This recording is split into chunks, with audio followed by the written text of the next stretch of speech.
Hi guys, it's Beth with Bourbon Creek Crafts. Welcome. Today I am finishing off the Perfect Princess collection from Echo Park that I started months ago. I am finally going to finish off the last bit of paper with some cards. So I am going to set most of this video to music, but I do want to say at the beginning of the video, probably the first 6 cards or so, I am focused on using up stickers from that sticker sheet that came with the collection, and then the last part of the video will be focused on using up the scraps that I have left. And at that point, I do kind of have my cards already pre-planned to make the video and the process go a little bit quicker. By this point, I was just kind of ready to get this collection finished up so I could get it off of my filming desk so that I have room to start some new projects over there. So anyway, I hope you guys enjoy the last round of cards from this collection, and as usual, all of the card sketches that I show you will be linked in the description box below. And if you missed any of the other videos, I will also have them linked in there's a playlist that I have for this collection with all the other process videos. So hope you guys enjoy, and I will catch back up with you here at the end of the video.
So I had showed you all the scraps, the little scraps that I had left, and started to trim those up for you. I did the rest of that off camera and then added them to the insides of all of the cards that I'd made up to this point with this collection.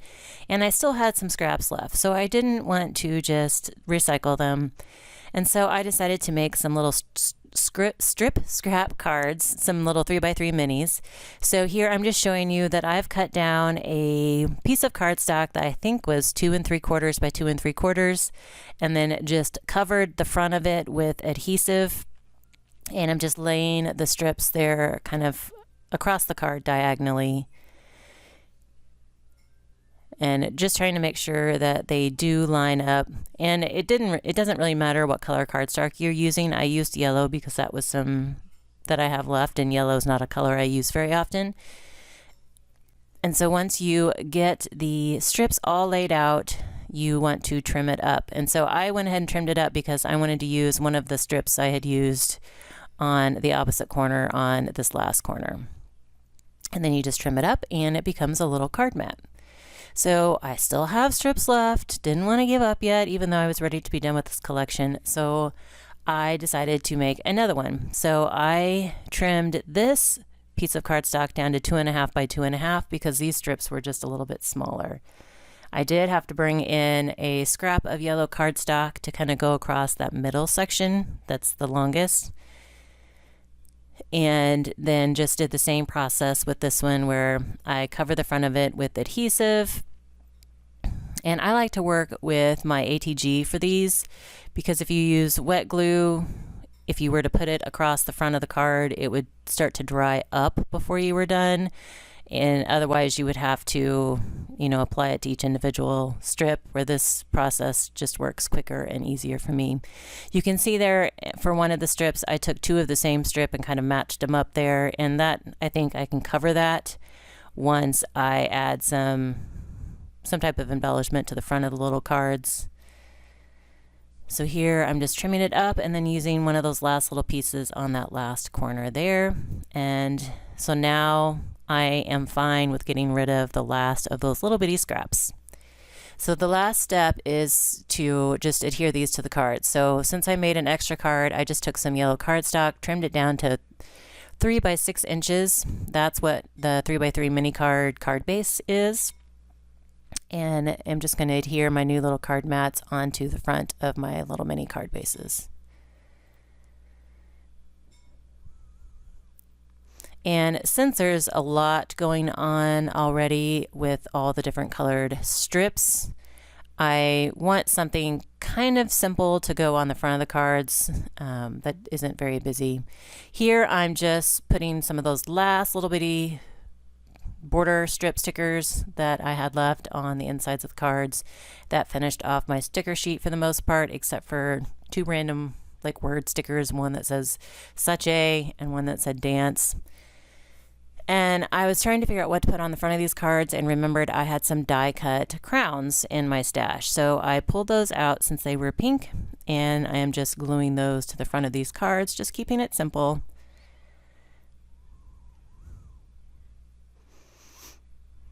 And luckily these sizes worked perfectly for my little cards. So that was the last of the cards. So I ended up making 17 cards for this round. This finished up the paper and the stickers. And here's just one last look. And then again, all of the card sketches will be listed below, and I will include the other videos that have been part of this pad project or this collection project in the playlist. There'll be a playlist listed in the description box below as well in case you missed any of the other videos. And then I am going to do one follow-up video showing you all of the finished projects that I made from this collection, just to kind of refresh your memory if you did catch the videos, since this did span several months. And I was excited that I even got a few boy cards out of this princess collection. But hope you guys enjoyed this process, and thank you guys so much for your time. I hope you're all having a very crafty day.